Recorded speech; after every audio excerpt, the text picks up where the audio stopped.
May isang paraan pa para makita mo ang anak mo. Ang pumasok ka sa mundo ng mga engkanto. Stay. Ako si Jane. At ako yung babaeng nagkaroon ng anak sa isang engkanto. Si Rafael. Hindi masaya magkaroon ng anak sa mga engkanto. Sa sitwasyon at mundo na ginagalawan natin, hindi gugustuhin ng isang ina ang ganitong klaseng setup. Bago mamatay ang anak ko, hindi ko na siya nilalabas ng bahay. Simula na magbago ang itsura niya. Natatakot kasi ako mahusgahan at maranasan ng anak ko na tuksohin at gawan siya ng masama ng ibang mga tao. Lalo na sa pagbabago ng itsura niya. Hindi siya mukhang albino disease. Talagang ang itsura niya ay kakaiba. Hindi nga lang mahaba yung mga tenga niya dahil kalahating tao at engkanto siya. Kahit pa paano yung mukha niya, may mukha talaga ng tao. Nung namatay siya, natulog lang siya tapos isang araw hindi na siya nagising. Hindi namin agad siya dinala sa ospital kasi alam namin ang sitwasyon niya. Nasa bahay lang siya ng halos 2 oras. At tanging pamilya lang namin at ang albularyo ang nasa bahay. Sinusubukan niyang ibalik ang anak ko matapos niyang mawala sa amin ng tuluyan. Yung itsura niya na puro puti ng lahat sa kanya, bumabalik na sa normal ang lahat. Kinaibahan lang, humahaba siya na parang tumanda ng 4 o 5 taon na ang itsura niya. Lahat kami nasaksihan yon. Saka lang namin dinala sa funeral homes ang labi niya nang si mama na ang nagsabi. Dahil sa bawal kami ang magbuhat sa kanya, kinailangan namin humingi ng tulong sa may-ari ng bahay namin. Siya ang nagbuhat sa anak ko at sinabi niya nakakaiba daw ang bigat nito. Parang sa 4 or 5 years old na raw. 2:00 ng tanghali namatay ang anak ko. Sa 2 oras na natenga siya, nasa bahay lang siya. Inabot ng 5 PM bago namin siya dalhin sa funeral homes. Dahil na din sa grabe ang kidlat at ulan nito.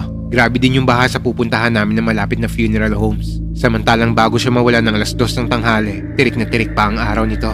Pagdating pa sa funeral homes, nagka-problema din kasi walang kasya sa kanya nakabaong. Itinawag namin yung sa kanila na 2 years old ang bata. In-expect nila na hindi daw ganun kahaba ang anak ko. Kaya sabi nila, kailangan pang ipasadya na gawin ang kabaong ng anak ko. Wala kaming problema nito sa pera kasi simula nang dumating ang anak ko, milagrong gumanda ang takbo ng buhay namin. Ang pasok ng pera sa amin noon tuloy-tuloy dahil din sa binigay na pera ni Rafael nung nagbubuntis pa lang ako. Ginamit namin yung pangnegosyo at si Papa noon ay nakakuha ng malaking project dahil isa siyang nangungontrata noon sa pagpipintura. Kaya sabi ko sa taga-funeral homes na ayos lang sa amin basta maayos at maganda ang kabaong ng anak ko. Yung damit niya na dapat susuotin niya sa binyag ay nasuot niya sa burol niya. Hindi kasi siya nabinyagan noon eh. Gawa ng maraming naging aberya na hindi namin maintindihan. Palagi yung araw na sana nagbibinyagan na siya, grabe ang sakit na inaabot niya. Kaya imbis na dalhin namin siya sa binyagan, dinadala namin siya sa ospital at nagtatagal kami doon ng halos 1 buwan. Tapos bigla-bigla na lang mawawala ang sakit niya sa hindi malamang paraan. Maging ang ospital noon, kilala na kami dahil sa naging suki talaga kami. Katoliko kami kaya kahit papano ay may sinusunod kaming mga pamanhiin. Kaya minsan pag nakakancel ang binyag, lumalaktaw kami ng ilang buwan bago siya ulit ipaschedule. Lumipas ang 2 araw at tuluyan na nga nalagak sa bahay namin ang katawan ng anak ko. Sa buong lamay niya, walang mintis ang bantay ko sa tabi niya. Pag tinitignan ko siya, para lang siyang natutulog. Malaki ang pinagbago ng mukha niya. Hindi ako natutulog nito dahil masama ang loob ko kay Rafael sa nangyari sa anak ko. Madalas ako nakakaamoy ng bulaklak, lalo na pag mag-isa lang ako sa burol. Hindi ko rin pinayagan na may magsugal sa burol ng anak ko. Kaya siguro wala din nagtatambay sa amin nito. 2 araw lang ang tinagal ng burol niya kasi yung sanang 4 na araw, grabe ang ulan sa amin. Sa labas lang kasi ng bahay namin ibinurol ang anak ko. Natakot na rin kasi kami sa nangyari nung 2nd araw ng burol niya. Kaya yun na rin yung naging huling gabi niya. Nawalan ng kuryente sa lugar namin. Kaya sobrang dilim tapos sumabay pa yung sobrang lakas ng ulan. At sobrang lakas ng hangin na halos matumba na ang kabaong ng anak ko. Kaya kinaumagahan, pinalibing na din namin siya. Dahil sa pamanhiin na baka di daw tanggap ng bata ang pagkamatay niya. Mula nang mamatay ang anak ko, halos wala akong tulog nito. Parang halos 1 linggo. Hindi ko alam paano ko nagawa yon. Dala na rin siguro ng lungkot ng pagkawala ng anak ko. Hindi pa nga dapat ako matutulog niyan eh. Pero hindi ko alam, bigla na lang akong inantok ng sobra. Hanggang pagpikit ko, nagkita kami sa panaginip ni Rafael. Blanco ang itsura ng mukha niya at alam niya na ang nangyari sa anak namin.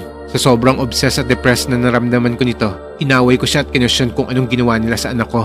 Ang tanging sinagot niya lang sa akin, "Sa ngayon hindi ko pa masasagot ang tanong mo, pero meron pa akong mga importanteng kailangan gawin." Pagkasabi niya nito, sobrang seryoso ng mukha niya. Masasabi mo talagang importante ang gagawin niya. Sa karamdam ko nagalit siya nito. Hindi dahil sa akin pero parang sa ibang dahilan. Niyakap niya lang ako sa panaginip at sinabi niya na lahat ay gagawin niya para sa akin. Hanggang hindi ko alam, bigla na lang ako nagising na umiiyak. Tapos pinilit ko ulit matulog at managinip dahil sa hindi ako kontento sa nakuha kong impormasyon kay Rafael. Pero hindi ko na rin magawa at hindi na rin pumapasok sa isip ko si Rafael. Sa mundo ng mga engkanto. Alright, alam niyo na kung saan nahanapin ang buong kwento ng part 2. Pumunta lang kayo sa account ko at i-search ang pangalan at hanapin ang part 2 ng Engkanto ang naging anak ko. Yun lang, kita-kita tayo sa part 2. at sabay-sabay magsana all.